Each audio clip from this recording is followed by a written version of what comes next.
بسم الله الرحمن الرحيم. أهلا ومرحبا بكم في ثالث حلقتنا من كورس Revit as you never know. الحلقة دي هتكون بعنوان Connectors Revit and Parameters Span. احنا هنتكلم الأول عن Parameters، بس قبل ما ندخل من Parameters احنا محتاجين نعرف جزئية معينة عشان توضح لنا الموضوع ونفهمه. أهم حاجة في الموضوع يا جماعة إن احنا نفهم البرنامج، نفهم ازاي بيشتغل، ازاي بيفكر، لأنك بمجرد ما تفهم هتعمل اللي انت عاوزه. طيب، هندخل على حاجة احنا جزء عندنا السكادول كوانتيتيز هنشرحها، واحنا بنشرحها هنشرح البارامترز. لو انا عندي وول اركتكتشر، انا هعمل وول، خلينا نقول وول اهو، وعندي ك بايبس، بايب، وول، بايب، كيبل تري، ونجيب ايتم او element. اي حاجه بتتحط يا جماعه هنا اسمها element، اي جزء هو element. اوكي، وكل جزء يا جماعه له اي دي، طبعا structure عشان الفيزيبيليتي وعشان الليفل اللي انا حاطه عليه، مش دي المشكله دلوقتي. اوكي، و تكتب تري اسف. كل حاجه، كل element هنا له اي دي، اي حاجه لها اي دي، يعني كل عنصر بيترسم بيبقى له رقم معين. اوكي،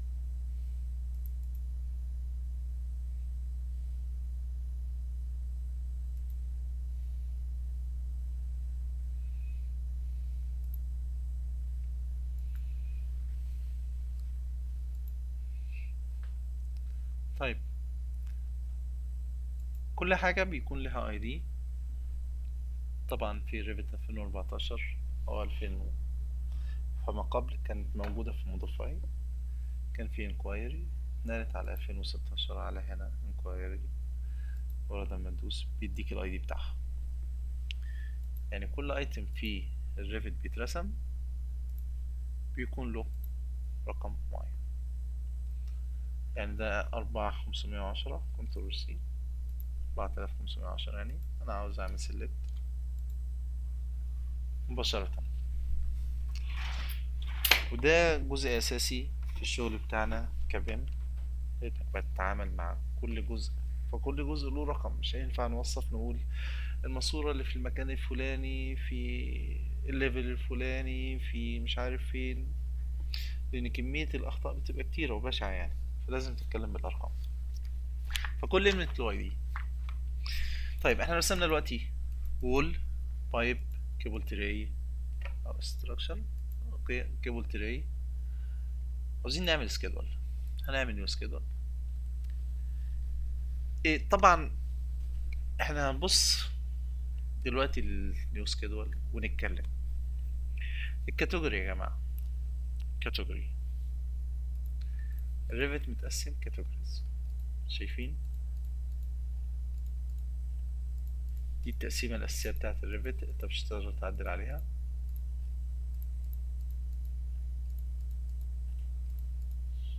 زي ما احنا شايفين دي الكاتيجوريز بتاعة الاليمنت بتاعتي،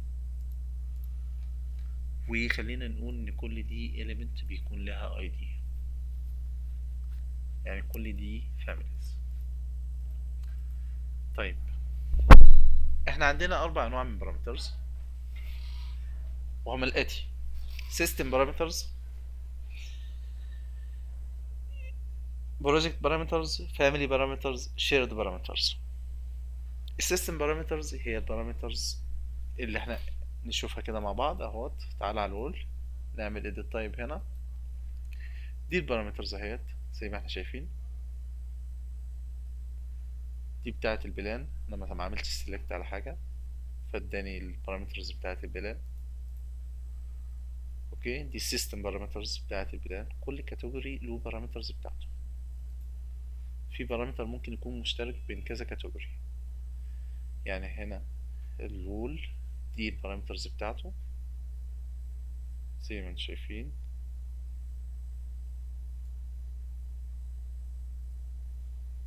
فممكن مثلا يكون الموديل ده بارامتر مشترك في كل الكاتيجوري، لكن الاستراكشر مش بارامتر مشترك في كل الكاتيجوري، وده السيستم بارامتر. لو احنا قدرنا نعمل مشروع بس باستخدام البارامتر ديت، فيبقى كده مشروع كويس جدا وخفيف جدا، مش هيبقى متعب معانا. هنشوف البايب مثلا، البايب بارامتر مختلفة، بس زي ما قلنا الموديل هيكون بارامتر مشترك، ولكن هو سيستم بارامتر مشترك على الكاتيجوري كلها تقريبا يعني. طب زي ما اتفقنا ان احنا في عندنا كاتيجوري، ان احنا بنعمل بارامترز ديت عشان نقدر نعمل السكيدول بتاعنا.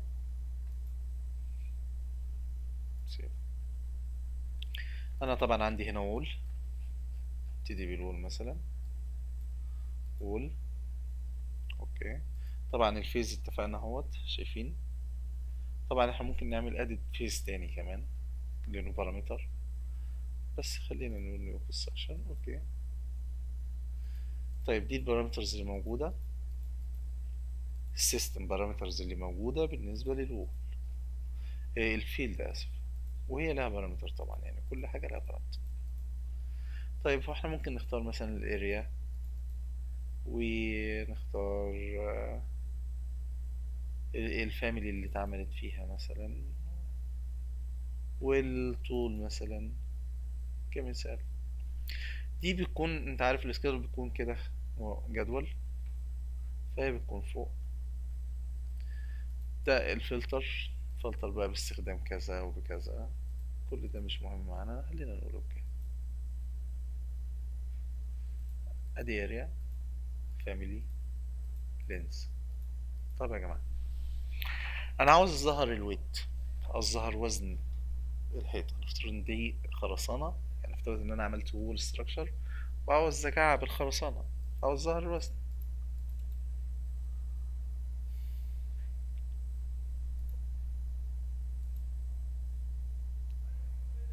خلينا نعمل واحدة تانية.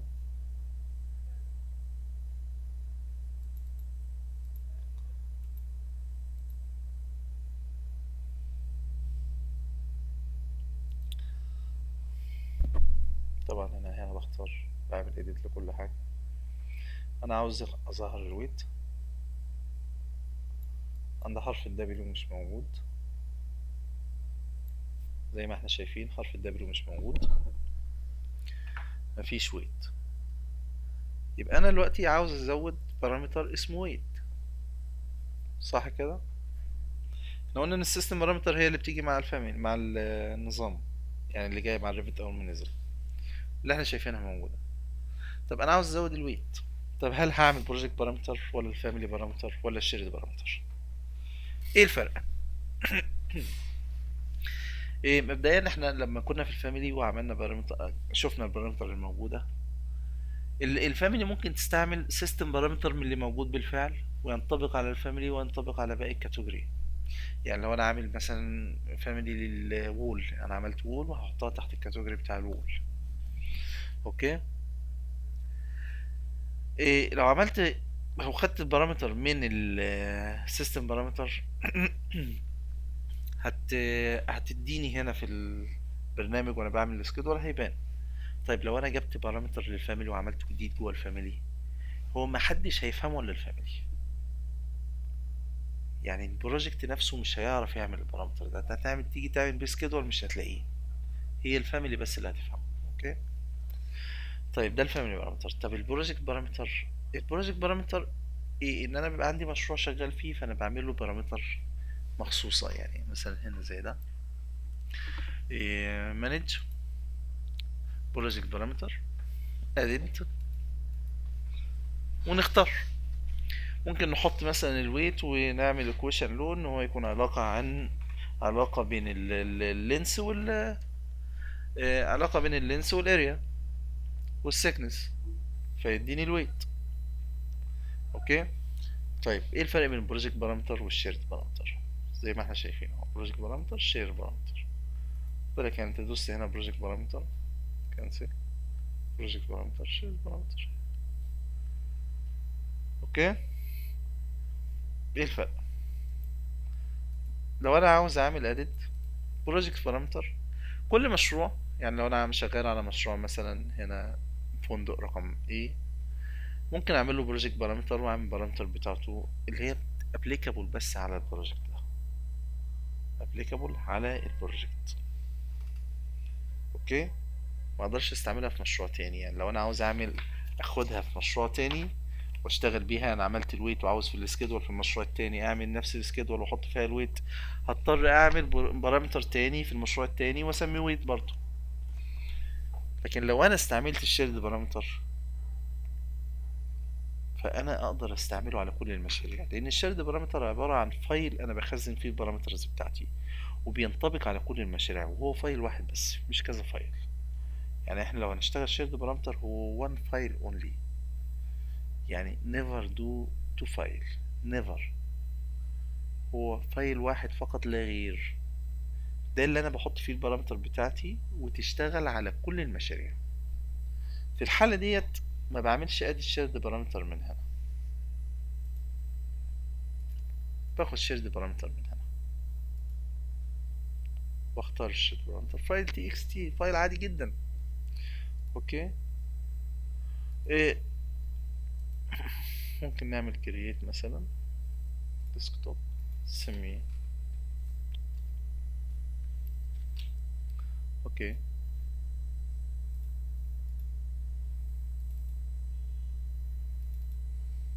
شايفين؟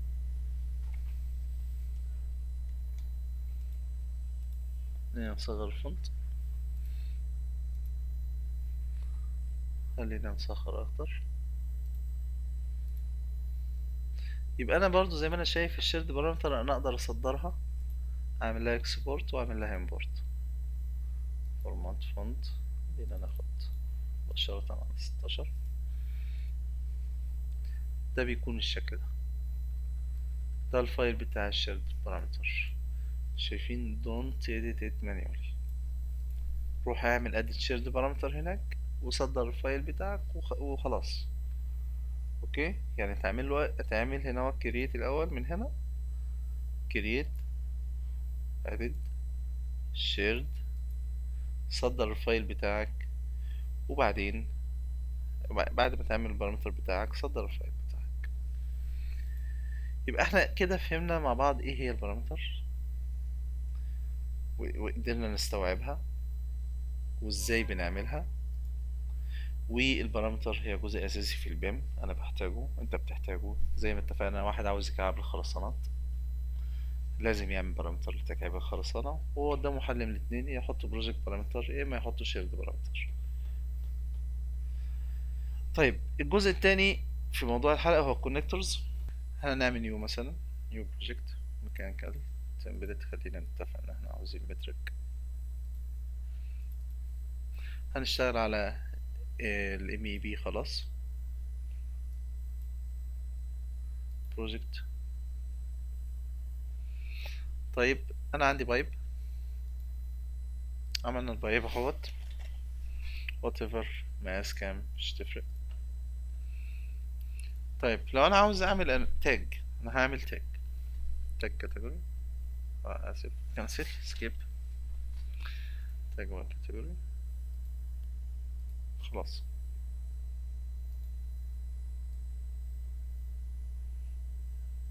هنا كده، كده مثلا. طيب انا فاي 150. طب لو انا عملت هنا اهوت سيستم بايب تاني،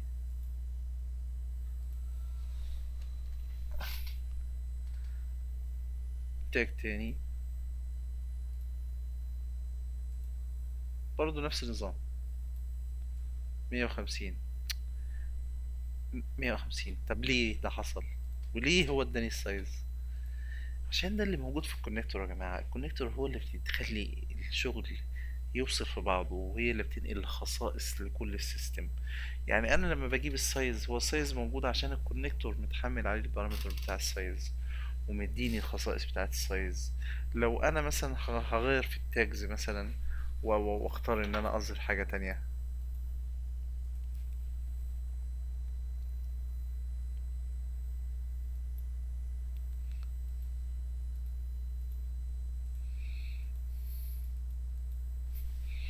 اسكيب.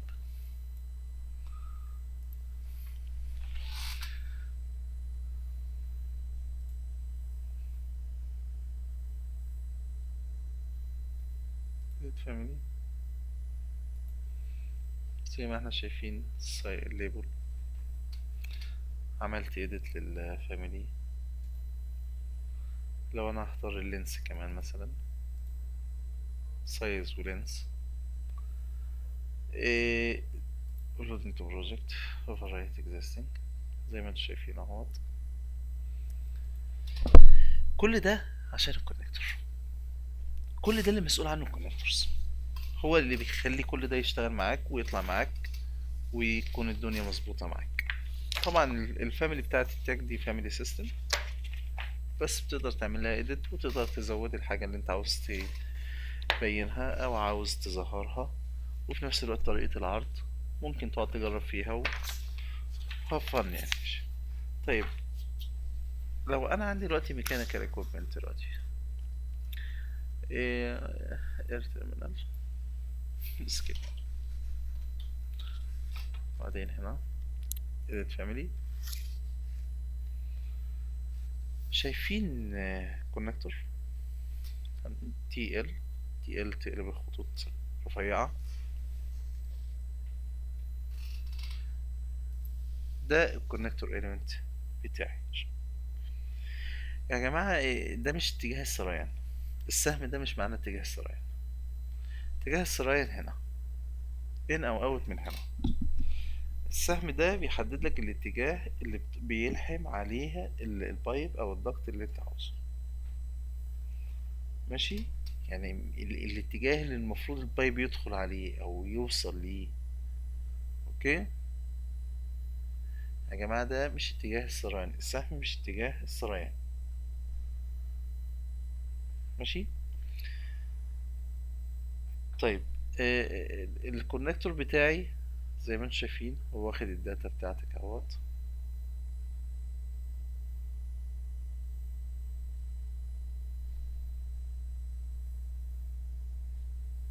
خلينا نشوف، شايف الاتجاه.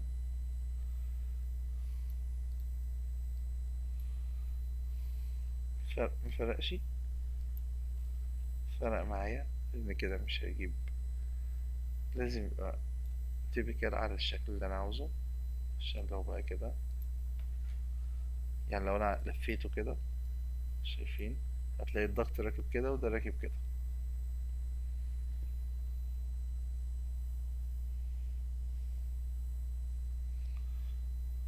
كده نكون اتكلمنا بما فيه الكفاية على الكونكتورز وعلى البارامترز، ونقدر نبتدي دلوقتي نتنقل على الحلقة الرابعة إن شاء الله. السلام عليكم ورحمة الله وبركاته.